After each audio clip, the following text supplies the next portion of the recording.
ആം ആദ്മി പാർട്ടിയെ സംബന്ധിച്ച് ഒരു തിരിച്ചുവരവിന് സാധ്യമാകുമോ എന്നത് കാത്തിരുന്ന് കണ്ട കാര്യമാണ്. 46 സീറ്റിലാണ് BJP ലീഡ് ചെയ്യുന്നത്.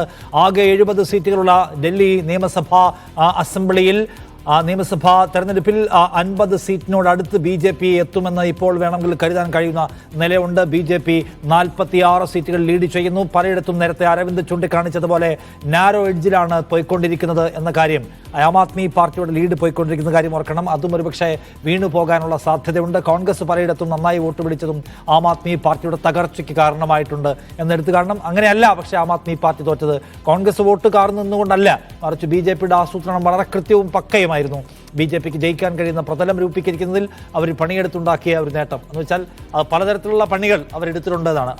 എന്നോടൊപ്പം ഡൽഹി ബ്യൂറോ ചീഫ് ധനസുമോദ് ചേരുന്നു. ധനസുമോദ്, ആം ആദ്മി പാർട്ടിക്ക് വലിയ കോൺഫിഡൻസ് ഉണ്ടായിരുന്നപ്പോഴും അവരുടെ പതനത്തിലേക്ക് നയിച്ച പ്രധാനപ്പെട്ട കാരണങ്ങളെ നമുക്ക് എങ്ങനെയൊക്കെ മാർക്ക് ചെയ്യാൻ കഴിയുന്നതാണ്.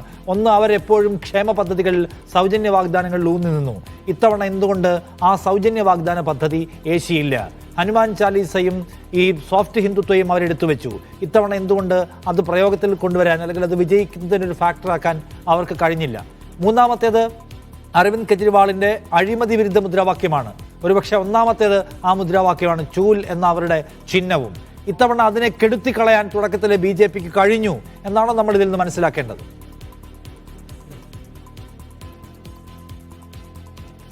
നിഷാദ്, ഈ പുകയുള്ളപ്പോൾ തീയുണ്ടാകും എന്ന് പറയുന്നത് പോലെ തന്നെ ഈ അരവിന്ദ് കെജ്രിവാൾ മദ്യനയ അഴിമതി കേസിൽ ജയിലിൽ പോയിട്ട് അദ്ദേഹം പിന്നീട് തിരിച്ചു വരുമ്പോൾ പോലും സാധാരണ ഡൽഹിയിൽ നാം കാണുന്നത് അരവിന്ദ് കെജ്രിവാൾ എന്ന് പറയുന്ന ഒരു വലിയ വികാരമായിരുന്നു. പക്ഷേ അരവിന്ദ് കെജ്രിവാളിനെ ജയിലിലേക്ക് അയക്കുന്ന സമയത്ത് ആ വലിയ തരത്തിലുള്ള ഒരു ജനങ്ങളെ ഒന്ന് ഒത്തുചേർപ്പിക്കാനായിട്ട് ആം ആദ്മി പാർട്ടി ശ്രമിച്ചെങ്കിൽ പോലും ആം ആദ്മി പാർട്ടി പ്രവർത്തകരും ഭാരവാഹികളും അല്ലാതെ ഒരു പൊതുജനം എന്ന രീതിയിൽ ഇതിനെതിരെ പ്രതികരിച്ച് നമ്മളത് കണ്ടിരുന്നില്ല. ആ സമയത്ത് തന്നെ ഈ എന്തൊക്കെയോ സംതിങ് മണുക്കുന്നുണ്ട് എന്നുള്ള ഒരു സംശയം തന്നെ ഡൽഹിക്കാരിലുണ്ടായിരുന്നു. കാരണം ഈ അഴിമതി വിരുദ്ധ പ്രസ്ഥാനമായിട്ട് തുടങ്ങിയതാണ്, അണ്ണാ ഹസാരയുടെ കാലത്ത് തുടങ്ങിയതാണ് അരവിന്ദ് കെജ്രിവാളിന്റെ പോരാട്ടം. പക്ഷേ ആ സമയത്ത് പോലും അദ്ദേഹം സുപ്രീം കോടതിയും ചൂണ്ടിക്കാട്ടിയത് അദ്ദേഹത്തിന് ജാമ്യം കൊടുത്തപ്പോൾ, ലോക്സഭാ തെരഞ്ഞെടുപ്പിൽ ജാമ്യം കൊടുത്തു കഴിഞ്ഞപ്പോൾ ഇതൊരു പരോൾ എന്ന രീതിയിൽ മാത്രമാണ് ജാമ്യം നൽകിയത്. അതുകൊണ്ട് പലപ്പോഴും ഈ ജാമ്യം നൽകിയതിന് സുപ്രീം കോടതിയുടെ ഒരു കണ്ടെത്തലായി, അതായത് ഇവർ തെറ്റുകാരല്ല എന്ന തരത്തിലുള്ള ഒരു കണ്ടെത്തലായി പ്രചരിപ്പിക്കാൻ ശ്രമിച്ചെങ്കിലും അതെല്ലാം കൃത്യമായി പൊളിക്കാൻ BJPക്ക് കഴിഞ്ഞിരുന്നു. അതായത് അവരുടെ അരവിന്ദ് കെജ്രിവാളിന്റെ ഏറ്റവും വലിയ അസറ്റ് എന്ന് ചൂണ്ടിക്കാട്ടുന്നത് അദ്ദേഹത്തിന്റെ അഴിമതി വിരുദ്ധ പോരാട്ടമായിരുന്നു. അതിന്റെ കടക്കൽ തന്നെയാണ് ആദ്യത്തെ കത്തിവെച്ചത്. രണ്ടാമത്തെ കാര്യം, ഈ നേരത്തെ ആം ആദ്മി പാർട്ടിയുടെ ഈ സൗജന്യ പദ്ധതികൾക്കെതിരെ വലിയ തരത്തിലുള്ള ഒരു തിരിഞ്ഞു നിൽപ്പായിരുന്നു BJP നടത്തിക്കൊണ്ടിരുന്നത്. BJP പറഞ്ഞിരുന്നത് ഫ്രീബിയാണ്, രാജ്യത്തിന്റെ വികസനം തടയുന്നതാണ്, രാജ്യത്തിന്റെ ഖജനാവ് തന്നെ ഇല്ലാതാക്കി കളയുകയാണ്. പലപ്പോഴും ഏറ്റവും ഒടുവിൽ ഹിമാചൽ പ്രദേശിലും പഞ്ചാബിലും അവരുടെ ഒരു സാമ്പത്തിക നയതന്ത്രവും സാമ്പത്തിക അവസ്ഥയും മുഴുവൻ തകർത്തിരിക്കുകയാണ്. അതുകൊണ്ട് ഈ തരത്തിലുള്ള അരാജകവാദികളെ മുന്നോട്ട് പോകാൻ കഴിയില്ല എന്നാണ് നരേന്ദ്രമോദി അടക്കം പറഞ്ഞിരുന്നത്. പക്ഷേ അശ്വനി ഉപാധ്യായ എന്ന BJP നേതാവ് തന്നെ കേസ് കൊടുക്കുകയും ചെയ്തിരുന്നു. പക്ഷേ ഈ തരത്തിലുള്ള കേസുകളെല്ലാം തള്ളിക്കളഞ്ഞു. അതിനുശേഷം നമ്മൾ കാണുന്ന പിന്നീടുള്ള BJP, അതായത് ആം ആദ്മി തയ്പ്പിച്ച് വെച്ച ഷർട്ട് എടുത്തിടുന്ന BJPയാണ് കാണുന്നത്.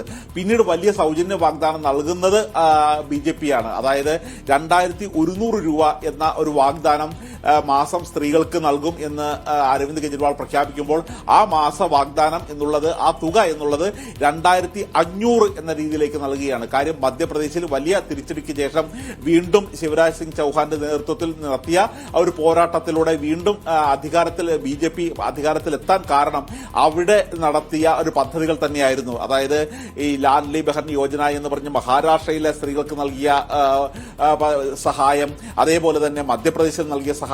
അപ്പോൾ ഈ ഫ്രീബി എന്ന് പറഞ്ഞ് കുറ്റം പറഞ്ഞ് മാറി നിന്നാൽ തന്റെ പാർട്ടിയുടെ മണ്ണാണ് ഒലിച്ചു പോകുന്നതെന്ന് BJPക്ക് കൃത്യമായ ഒരു ധാരണ ഉണ്ടായതിനെ തുടർന്ന് ഈ സമീപ തെരഞ്ഞെടുപ്പുകളെല്ലാം നമ്മൾ പരിശോധിക്കുമ്പോൾ സ്ത്രീകൾ ഒരു പ്രത്യേക വോട്ട് ബാങ്കായി മാറുന്നു എന്നുള്ളൊരു കാര്യം നമുക്ക് കണ്ടെത്താൻ കഴിയും. അതുകൊണ്ട് തന്നെയാണ് ഈ WM എന്നുള്ളൊരു കാര്യം ഇവരുടെ ഒരു വിജയ സൂത്രവാക്യമായി പറയുന്നത്. അതായത് മഹിള, മിഡിൽ ക്ലാസ്. ഈ മിഡിൽ ക്ലാസ്സിന് സാധാരണ ഈ തെരഞ്ഞെടുപ്പ് നടത്തി കഴിയുമ്പോൾ ഡൽഹിക്ക് വേണ്ടി പ്രത്യേക വാഗ്ദാനം ഒന്നും നൽകിയില്ലെങ്കിൽ പോലും ഡൽഹിയിലെ ഒരു എല്ലാ തരത്തിലും രീതിയിലും സ്പർശിക്കുന്ന തരത്തിലുള്ള ഒരു വാഗ്ദാനമായിരുന്നു 12 ലക്ഷം വരെ വരുമാനമുള്ളവർക്ക് നികുതി നൽകണ്ട എന്നുള്ളത്. കാര്യം സാധാരണ 62 മുതൽ 67% വരെയാണ് മിഡിൽ ക്ലാസ് ഡൽഹിയിൽ ജീവിച്ചുകൊണ്ടിരിക്കുന്നത്. അതുകൊണ്ട് സ്വാഭാവികമായും നേരത്തെ ചെയ്ത കാര്യങ്ങൾക്ക് അപ്പുറം ഒരു കാര്യവും നടത്താൻ ഇനി അരവിന്ദ് കെജ്രിവാളിന് നടക്കില്ല എന്നുള്ളൊരു കാര്യം മനസ്സിലാക്കുകയും മാത്രമല്ല ഇനി ഡൽഹി ഒരു 10 വർഷമായി ക്ഷേമ പ്രവർത്തനത്തിലാണ് പ്രധാനമായും മുൻതൂക്കം നൽകിയിരുന്നത്. സാധാരണ ഷീലാ ദീക്ഷിതിന്റെ കാലത്ത് പറയാറുണ്ട്, നാട്ടിൽ ഒരു മലയാളി നാട്ടിൽ പോയിട്ട് ഒരു 3 മാസം കഴിഞ്ഞാണ് തിരികെ വരുന്നതെങ്കിൽ ഡൽഹി മനസ്സിലാകില്ലെന്ന്. കാര്യം അതുപോലെ വികസന പ്രവർത്തനങ്ങളും ഫ്ലൈ ഓവറുമാണ് ഡൽഹിയിൽ ഓരോ 3 മാസം കൂടുമ്പോഴും ഓരോ 6 മാസം കൂടുമ്പോഴും ഉണ്ടായിക്കൊണ്ടിരുന്നത്. പക്ഷെ ഇവിടെ സംഭവിച്ചത് ഇത്തരത്തിലുള്ള വികസന പദ്ധതികളെല്ലാം ഒരു ഭാഗത്ത് അവസാനിക്കുകയും ക്ഷേമ പ്രവർത്തനത്തിൽ മുൻതൂക്കം നൽകുകയും ചെയ്തിരുന്നു. പക്ഷേ